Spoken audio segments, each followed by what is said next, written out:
कभी क्या हमें माइक के सामने बोलने का हमारा औकात था? कुर्सी पर बैठने का औकात था हमारा था? ये राष्ट्रीय जनता दल सुप्रीमो लालू प्रसाद यादव ने, मैं आपका सीना ठोक कर बोलता हूँ कि आदरणीय लालू प्रसाद यादव जी का देन है कि गरीब दबे कुचले जो मुस्लिम समाज के थे, चाहे SC ST से जाति पिछड़ा थे, कर चल रहे हैं और आवाज बुलंद आवाज में बोलने का काम कर रहे हैं। ये लोग बोलते हैं कि 5 के पहले क्या था, 90 से पहले बताओ क्या था? जितना सुधार किया हुआ है, समय आने पर आगे बढ़ाया जाता है इसको और भी। जब तक षड्यंत्र के तहत लालू प्रसाद यादव जी को इन्होंने फंसाने का काम किया, आज लालू जी फंसे नहीं होते। गद्दी पर बैठ करके हमारे देश के युवाओं के भविष्य से ये लोग खिलवाड़ कर रहे हैं। खिलवाड़ करने को इन लोग को औकात नहीं थी। मैं सीना ठोक कर बोलता हूं। चुनाव का चारों विधानसभा जो है कि RJD हार चुकी है, क्या कारण रहा होगा? अरे नहीं है, ये आपकी असली लड़ाई तो 2025 है। 2025 में हम लोग NDA गठबंधन जो है, डबल इंजन की सरकार, इसका युवा तेजस्वी मय हो चुका है। उन्होंने एकदम ताल ठोकर बोला है कि 25 में पूरा सुफड़ा साफ भाजपा का हो जाएगा। भाजपा NDA की सरकार की पूरी यहाँ दाल गलने वाली बिहार में नहीं। RJD का बिहारी है ना हारेगी RJD। नमस्कार, आप देख रहे हैं विभाग मीडिया BP न्यूज। मैं हूं सुरेश सागर। जैसे कि मैं बता दूं कि मैं अभी उपस्थित हूं बक्सर जिला के उमरपुर पंचायत के ग्राम नाट में और यहां पर हमारे साथ बैठे हुए हैं। इनका सबसे पहले हम परिचय जानेंगे। सबसे पहले आप परिचय दीजिए। मेरा नाम ओम प्रकाश माली हुआ और मैं युवा राष्ट्रीय जनता दल बक्सर का जिले का प्रधान महासचिव हूँ और मैं अपने समस्त युवा राष्ट्रीय जनता दल बक्सर की तरफ से आपके चैनल और आपके देखने वाले श्रोताओं को दिल से धन्यवाद और थैंक यू बोलता हूँ। मेरा सवाल रहेगा कि बिहार के उपचुनाव का चारों विधानसभा जो है कि RJD हार चुकी है, क्या कारण रहा होगा? ये आपकी भूल है। हारने की जीतने की तो चलिए लोकतंत्र होता है, कुछ अपनी भी कमियां होती है, कुछ जनता भी के ऊपर निर्भर होता है। ये हम लोग हारे नहीं हैं। असली लड़ाई तो 2025 है। 2025 में हम लोग NDA गठबंधन जो है, डबल इंजन की सरकार, इसका सुफड़ा साफ कर देंगे जी। आपने देखा तेजस्वी जी इस टाइम पूरा तेजस्वी भाव बिहार है, तेजस्वी मय बिहार हो चुका है। पूरी हर वर्ग की युवा तेजस्वी मय हो चुका है। उन्होंने एकदम ताल ठोकर बोला है कि 25 में पूरा सुफड़ा साफ भाजपा का हो जाएगा।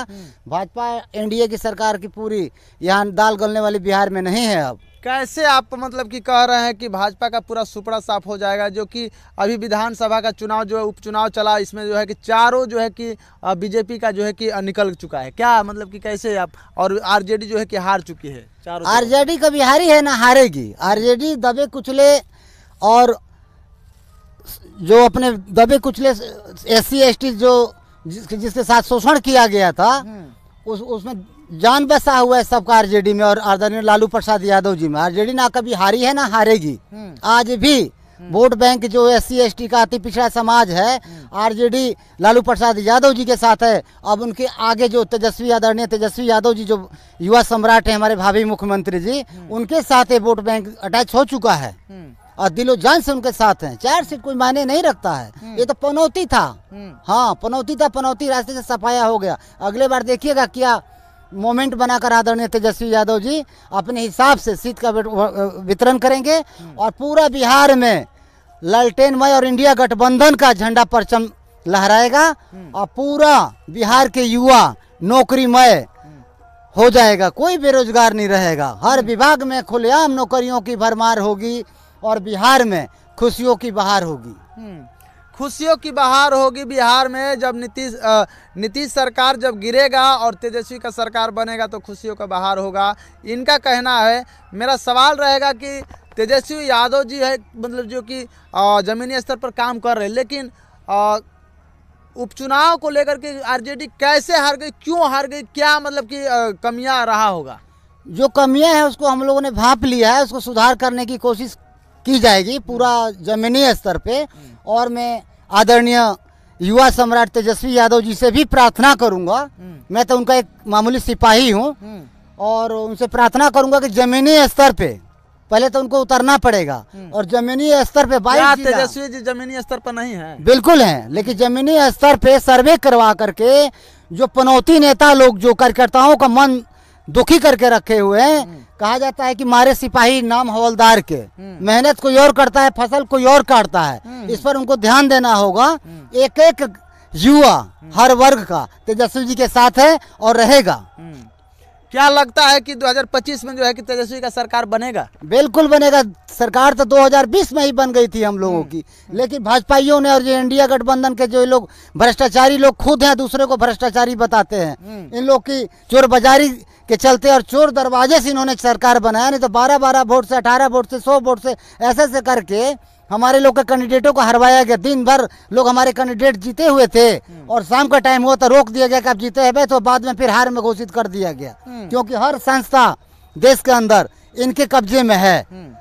आपके सामने है, चुनाव आयोग हो चाहे क्या बोलते हैं इसको, CBI, ED, CD जितनी सब है उनके इशारे पे काम करती है। DMO के ऊपर ये लोग प्रेशर बनाते हैं। जब आप कह रहे हैं कि उनके इशारे पर काम कर रही है, तो आप कैसे सोच सकते हैं कि 2025 में तेजस्वी का सरकार आ पाएगी? अफसरों को भी पता हो गया है जनाब कि सरकार किसी की गारंटी नहीं है कि आज यही है तो यही पूरा जीवन रहेगा। सरकार बदलेगी तो फिर उस अफसर का क्या हाल होगा जो शोषण करवा रहा है अदर राज्य स्तरीय पार्टियों के साथ में। इन लोगों के कहने पे उनको पता है कि लोग देखने को नहीं मिलेंगे, कहाँ जाएंगे कुछ नहीं पता लगेगा, किस विभाग में जाएंगे, ये नौकरी से क्या होगा, उनको पर क्या एक्शन गवर्नमेंट लेगी सरकार बदलने के बाद। ये लोग भी, अफसर लोग भी समझ गए हैं, इसलिए अफसर लोग भी फूक फूक कर कदम बढ़ा रहे हैं कि एक तरफा किसी के बहकावे में हमको नहीं है ना, अपनी ईमानदारी से अपना ड्यूटी को निर्वहन करना है। जाते जाते क्या कहेगा हमारे दर्शकों से?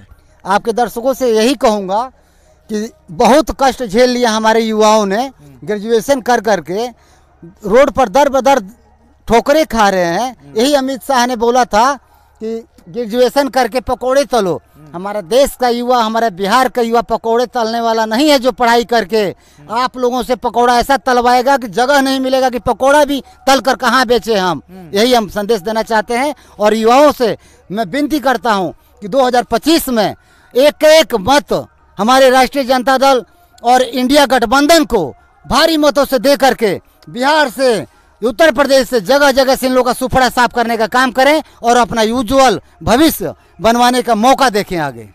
चलिए, धन्यवाद। जैसे कि आपने सुना, इनका कहना है कि आप अपना कीमती वोट तेजस्वी यादव को दे करके आप जो है कि उनको मुख्यमंत्री बनाएं और अपना रोजगार पाएं, क्योंकि जब तेजस्वी यादव जी जब बनेंगे CM तो आपको बहुत कुछ जो है कि देंगे, नौकरी भी देंगे और बहुत सारा कुछ लाभ भी देंगे। हाँ, क्या कहिएगा?